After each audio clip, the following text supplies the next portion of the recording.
哎，我今年28了，已经开始害怕体检了，因为我居然在医院里确诊了重度睡眠呼吸暂停综合症，其实就是打呼噜，打着打着漏了一拍。你们可能有人见过打呼噜是这样的。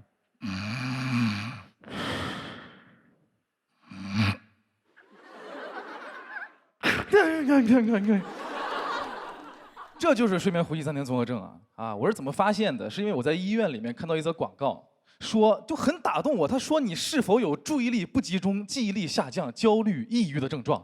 啊，我太有了，这谁没有？只要每次一上班，这些症状就出现了。啊，开会的时候注意力不集中，开完会记忆力下降，天天工作很焦虑，一发工资很抑郁啊，全中都给对上了。赶快找医生啊！医生让我拿一个设备回家测试，测完之后那个报告显示结果出来了，最长的一次呼吸暂停有79秒。你知道这意味着什么吗？我当时看到这个数字的时候，我真的特别想跟我的儿女子孙交代一句，就是如果真到不行那一天呀，就是你先别着急，你知道吗？你等爷爷2分钟，你别到时候我一睡醒，怎么衣服都给我换好了，怎么这个啊？有人吗？有人吗？放我出去啊！这个孩子们跑得更快了，你知道吧？就是这。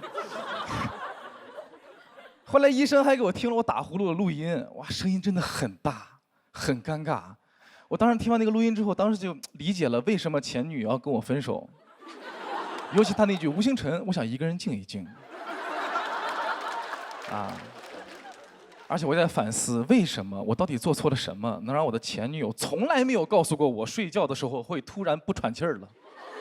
也很容易想通，是吧？如果我旁边躺着一个这么睡觉的人啊，打呼噜的人，我巴不得他暂停，他暂停的时间越长越好。我这一晚上睡眠就靠这70多秒了。最后医生说，你这个情况要上呼吸机啊，就是每天晚上睡觉之前戴一个氧气面罩。啊，我听到这儿我就感觉自己感情之路肯定不会顺利了。啊，这还咋找女朋友？这天天旁边躺了一个戴氧气面罩的啊，人家都是花前月下的晚上，我是帮我把电插上啊。爱情嘛，两个人在一起就是要互相理解。睡觉之前，哎，你压我头发了，你压我管了，你说。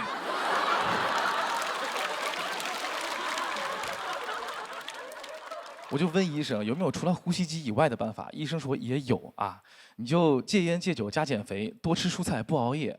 我说你想让我买呼吸机可以直说啊。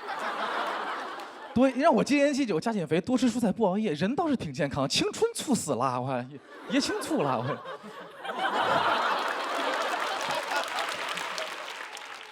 当然了，我也在想别的办法。网上有卖那个止鼾手环的，它的工作原理就是睡觉之前戴上，睡着之后它电你，你打不打呼噜它都电你，甚至我没打呼噜，睡着睡着啪一下，就是这个产品有大智慧，朋友们，这个产品看透了事情的本质。想要不打呼噜，最好的办法就是不要睡觉。